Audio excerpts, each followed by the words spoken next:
네, 그냥 하시면 됩니다. 아, 예. 아, 이제 계속 하는 거죠? 아, 예, 안녕하세요. 안녕하십니까.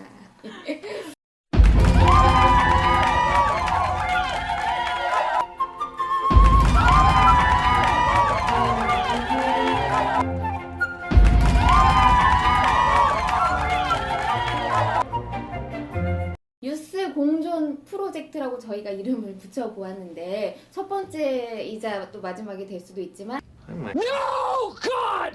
첫 번째 시간으로 최근에 그 사회적 이슈가 되고 있는 N번방 사건에 대해서 수다를 떨어보고자 합니다.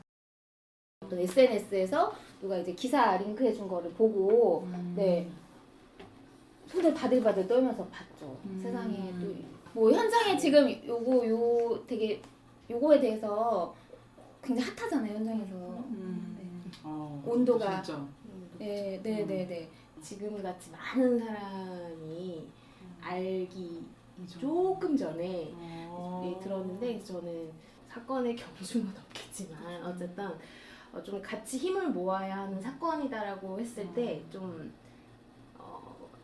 같이 공론화하는 것들이 있어요. 그게 또 N번방 사건이었고 그러면서 좀 더 알게 됐고 당시에는 막 이렇게까지 많은 국민들이 관심을 가져주고 하지는 않아가지고 이제 막 아쉬워하고 막 그것을 실질적으로 좀 더 적극적으로 했던 단체들이 되게 많이 분노하고 있었던 거를 이제 옆에서 보긴 했죠. 그래서 이제 이거 굉장히 큰 사건이구나, 정말 공분해야 될 사건이구나, 관심을 가져야겠다. 이제 이 정도로 이제 처음에는 알게 됐죠. 그냥 저는 진짜 기사화를 통해서 알게 되는 건데, 그러니까 이렇게 현장에 계시지 않으니까 저는 너무 충격적이었어요, 사실은. 여아방, 여중생방, 저는 정말 진짜 너무 헛구역질할 정도로 말도 안 된다 이거는. 왜냐면 이제 또 아이를 키우고 있으니까 제가 물론 아들이지만 여아면은 진짜 어린 아이들이잖아요. 이건 말도 안 돼 라고 생각하면서 그 카테고리를 보면서 미쳤구나 진짜. 나는 세상이 미쳤다. 나는 그 26만 명이라는 그 숫자 숫자에? 자체에 되게 충격을 많이 받았던 거예요. 물론 그 숫자는 추정치라고 하지만 그게 뭐 많아질지 아니면 더 적어질지는 모른다고 하지만 어쨌든 그 숫자에 되게 충격을 받았던 것 같아요. 그렇게 많은 사람. 그렇게 많은 사람들이. 아니 요즘 코로나도 그러네. 뭐 몇 우리가 명인데 막 벌벌 떠는데. 우리가 내 주변에 있는 거 아니야. 막 마스크만 안 써도 제 코로나 이렇게 생각을 하는데 그게 몇 배? 26만 명이면은 진짜 그치, 맞아. 그거에 되게 충격을 많이 받았던 것 같아요. 여태까지도 이런 사건들이 없지 않았잖아요. 미성년자 관련한 사건이 없지 않았고 디지털 성범죄가 없지 않았고 계속 만났을 거 아니에요. 근데 이 사건이 이렇게 이슈가 된 이유, 그거는 사실 말했다시피 그간에 정말 우리가 이 사건 되게 관심을 가졌던 큰 사건들이 있어요. 정준영 관련해서 이제 온라인상에서 서로 동의하지 않은 촬영물들을 주고받고 성적 대상으로 희화해서 막 이제 자기들끼리 그것을 공유하고 퍼뜨리고, 그 전에는 웹하드 그리고 뭐 소라도 있었고, 그 대표적인 굵직굵직한 사건들이 매해 있었다고 저는 생각하거든요. 사실 그건 굵직굵직한 사건이지 일상에 너무 수많은 사건들이 있는데 그건 사실 이렇게까지 수면에 드러나서 많은 사람들이 얘기하지는 않지만 어쨌든 그렇게 많은 사건들이 있는데 그런 것들이 어떤 뭔가 적절한 해결을 했다거나 처벌을 받았다던가 뭔가 그거에 대해 명확한 우리가 납득할 만한 그런 결과들이 한 번도 없었다고 생각하기 때문에 이런 것들이 계속 쌓이다 보면은 갖게 되는 그 분노도 마찬가지로 커진다고 저는 생각하거든요. 이렇게까지 우리가 같이 열받고 화가 나고 문제를 해결해야겠다고 그렇게 막 달려들어서 이야기했는데 결국에는 너무 이해할 수 없는 결과들이 나올 때 날 가지고 놀았네. 물론 이번 사건은 사실 내용 자체도 사실 너무 뭐라고 해야 되나 어쨌든 뭐 말도 안 되는 거긴 하지만 그거에 이제 화가 나는 것도 있겠지만 그거에 따라서 더 공분하는 것도 있겠지만 앞선 그런 것들이 제대로 해결되지 그죠. 못했기 때문에 그 역사가 있기 때문에 이것이 축적돼서 이런 폭발력이 좀 있지 않나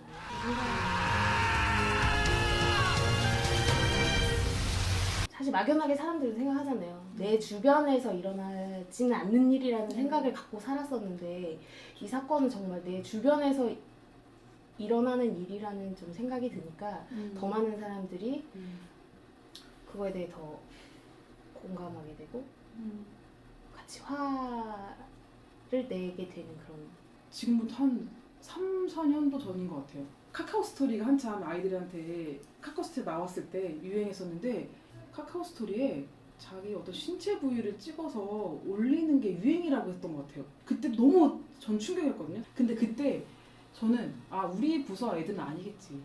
그러니까 그 문제를 내가 이렇게 탁 막다뜨릴 수 있다는 어떤 자신감이 없었을까요? 그 문제를 해결할 수도 있는 그런 위치에 놓여 있을 수 있잖아. 만약 부서 아이 그런 애가 한 명이라도 있었다면.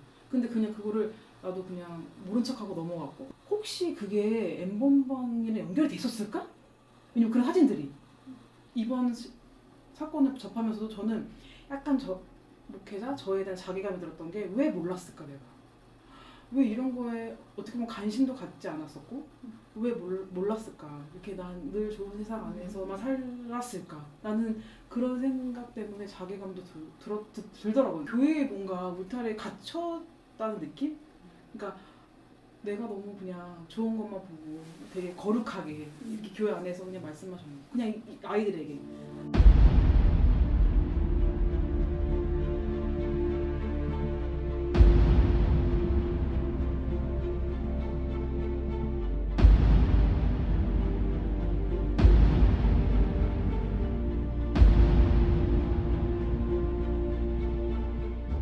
네, 그래서 어쨌든 그래서 현장에서는 지금 뭐 이거 관련해 가지고 뭐 어떤 활동 같은 거나 뭐 보니까 저번에 성명서 같은 거 냈더라고요. YMCA에서 낸 건가 그거는? 네. 어떤 활동이나 뭔가 그런 현장에서 어떤 공동 행동이나 이런 걸 하고 있는 게 있나요? 이 사건 관련해서. 이 텔레그램 성착취 공동대책위원회가 조직이 돼서 그 안에서 성명서도 내고 그 안에서 관련한 뭐 피해자 지원에 대한 이야기도 하고 있고 그리고 이것을 담당하고 있는 뭐 경찰, 검찰 뭐 관련된 사람들에게 제대로 수사하라는 그런 압박을 하고 있는 걸로는 알고 있어요.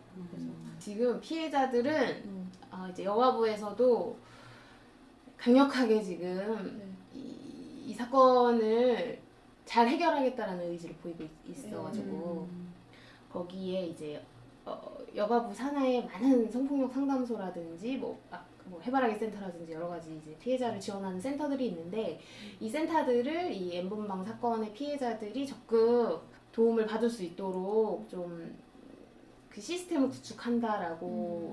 또 이제 아직 나오지 않은 피해자들이 있을 수 있으니까 도움을 받을 경우에 주민번호를 바꿔주는 것도 지금 정부에서 고려를 하고 있다고 하더라고요.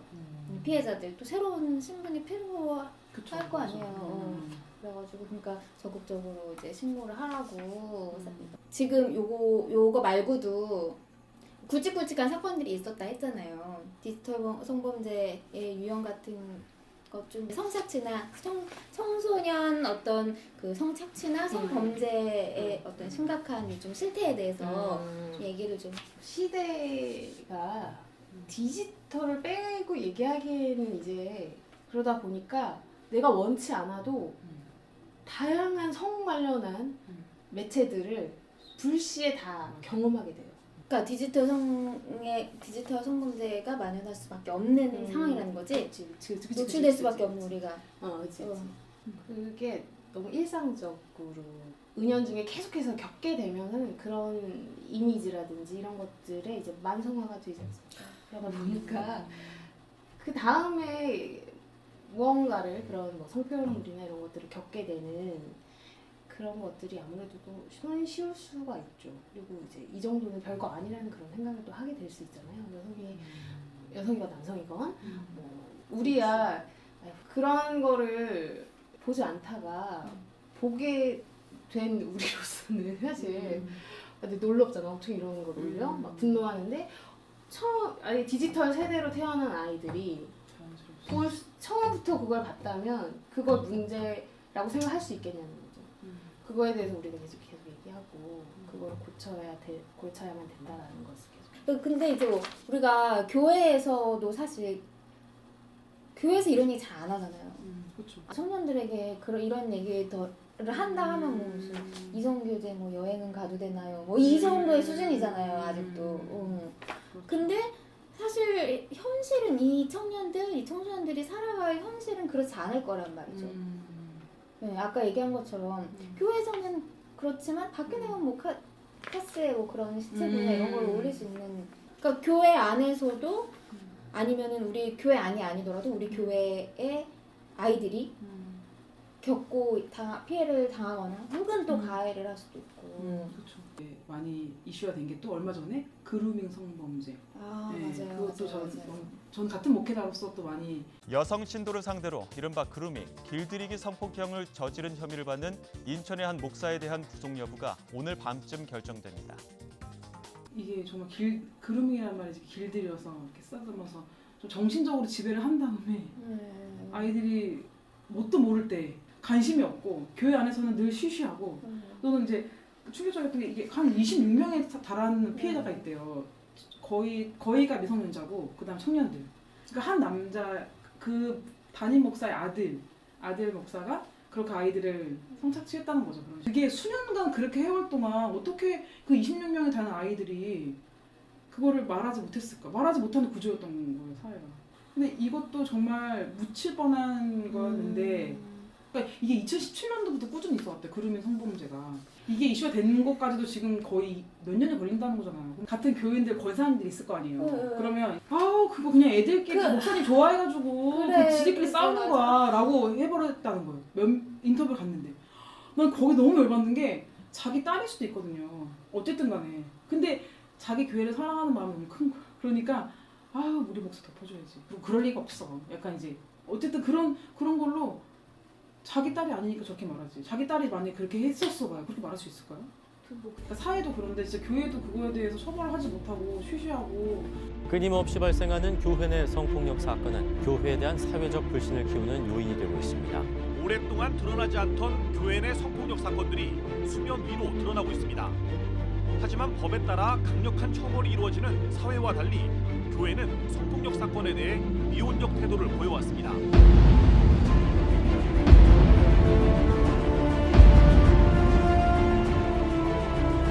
그 영성은, 그 신앙은 삶과 도덕성과 결합이 되어야 되는데 그 부분에 있어서 우리 그리스도인들이 혹은 교회 지도자가 굉장히 결핍과 약한 면이 있는데 그 중에서도 가장 교회를 지금 무섭게 허물어뜨리고 있는 문제 중에 하나가 성윤리라고 합니다. 네, 한 5분 정도만 쉬었다 갈게요. 저희 1시간 조금 덜 한 것 같아요. 네. 반 정도 했네. 반 정도 했어. 네, 괜찮네요. 잠깐만, 마이크만 켜놓고 화면 잠깐 끌게요. 네. 얘기 나누셔도 돼요.